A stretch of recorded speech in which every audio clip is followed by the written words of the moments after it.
नमस्कार। 2019 के सबसे खालिस पॉलिटिकल शो शुद्ध देशी राजनीति में आपका स्वागत है। आपके साथ मैं हूं सऊद मोहम्मद खालिद। आज हम इस शो की शुरुआत कर रहे हैं दिन की सबसे शुद्ध ब्रेकिंग न्यूज के साथ। खबर पश्चिम बंगाल से जुड़ी हुई है, जहां पर ममता बनर्जी और बीजेपी की लड़ाई आज चुनाव आयोग तक पहुंच चुकी है। और बीजेपी के प्रतिनिधिमंडल ने दरअसल आज मांग की है कि पश्चिम बंगाल को संवेदनशील राज्य घोषित किया जाए। बीजेपी ने चुनाव आयोग से अपील की है कि पश्चिम बंगाल में चुनाव के दौरान हिंसा का इतिहास रहा है, लिहाजा पैरामिलिट्री फोर्स की निगरानी में वोटिंग करवाई जाए।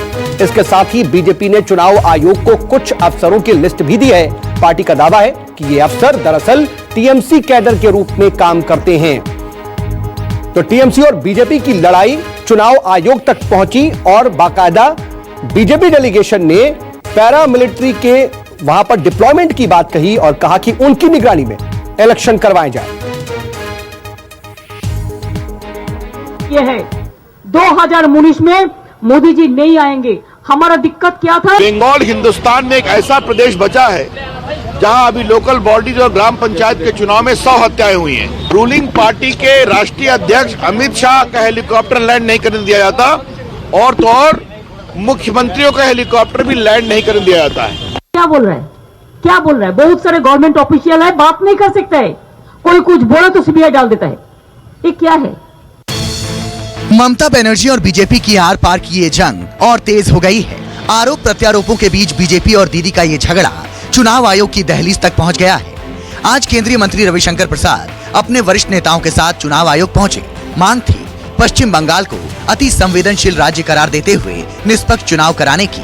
पार्टी की ओर से हमने ये मांग की है कि बंगाल हिंदुस्तान में एक ऐसा प्रदेश बचा है जहां अभी लोकल बॉडीज और ग्राम पंचायत के चुनाव में 100 हत्याएं हुई हैं, जहां पर जीते हुए लोगों को जाने नहीं दिया जाता, जहां पर ऑफिसर्स मुख्यमंत्री के साथ धरने पर बैठते हैं और जहां पर रूलिंग पार्टी के राष्ट्रीय अध्यक्ष अमित शाह का हेलीकॉप्टर लैंड नहीं करने दिया जाता और तो और मुख्यमंत्रियों का हेलीकॉप्टर भी लैंड नहीं करने दिया जाता है।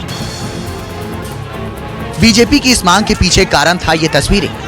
मई 2018 में जब पश्चिम बंगाल में पंचायत चुनाव हुए थे तो कई जिलों में जमकर हिंसा हुई थी।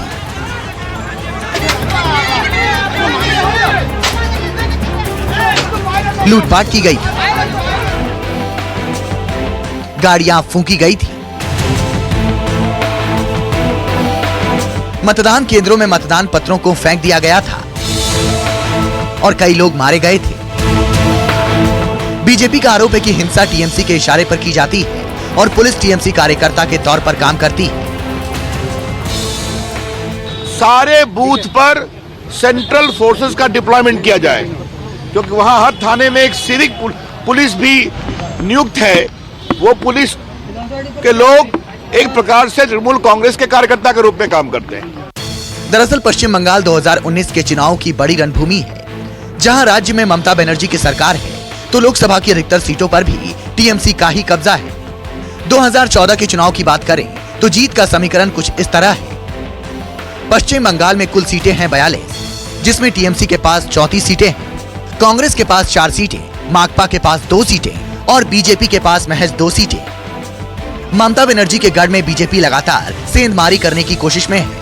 ममता बनर्जी और बीजेपी का ये झगड़ा कुछ इस तरह से है कि दीदी ने अमित शाह और योगी आदित्यनाथ के हेलीकॉप्टर उतरने की इजाजत नहीं दी थी, जिसके बाद योगी सड़क के रास्ते पुरुलिया पहुंचे थे। टीएमसी को नैतिकता के आधार पर आज के सुप्रीम कोर्ट के फैसले के बाद सुप्रीम ममता बनर्जी और टीएमसी को नैतिकता के आधार पर स्वयं सत्ता में पड़े रहने का कोई अधिकार नहीं होना चाहिए। और मैं सबसे आह्वान करूंगा, बंगाल की जनता से अनुरोध करूंगा, आप सब इस भ्रष्ट सरकार के खिलाफ जिस प्रकार से आगे आकर के लड़ रहे हैं। जाहिर है पश्चिम बंगाल में इस बार सीधी जंग बीजेपी बनाम टीएमसी होने जा रही है। बीजेपी का लक्ष्य है कि बंगाल में 20 से अधिक लोकसभा सीटें अपने नाम करे, तो ममता बनर्जी महागठबंधन के साथ मोदी सरकार के खिलाफ हुंकार भर चुकी हैं। अमित कुमार, दिल्ली, न्यूज़ 24।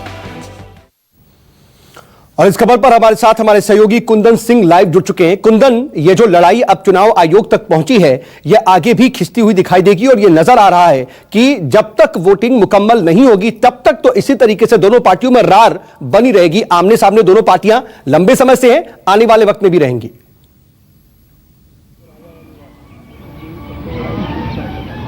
अब बिल्कुल रहेंगी, क्योंकि ममता बनर्जी जिस तरीके की राजनीति करती है, जिस एग्रेसिव तरीके से अपनी बात कहती हैं और जिस तरीके से आपने हाल फिलहाल के घटनाओं में देखा होगा कि उन्होंने पार्टी के अध्यक्ष अमित शाह के हेलीकॉप्टर ने उतरने दिया, एक निर्वाचित स्टेट उत्तर प्रदेश के मुख्यमंत्री का हेलीकॉप्टर ने उतरने दिया, और आप किस तरीके से उनके पुलिस अधिकारी के घर सीबीआई क्या गई, वो धरने पर बैठ गई, तो बिल्कुल साफ है। वहीं दूसरी तरफ पश्चिम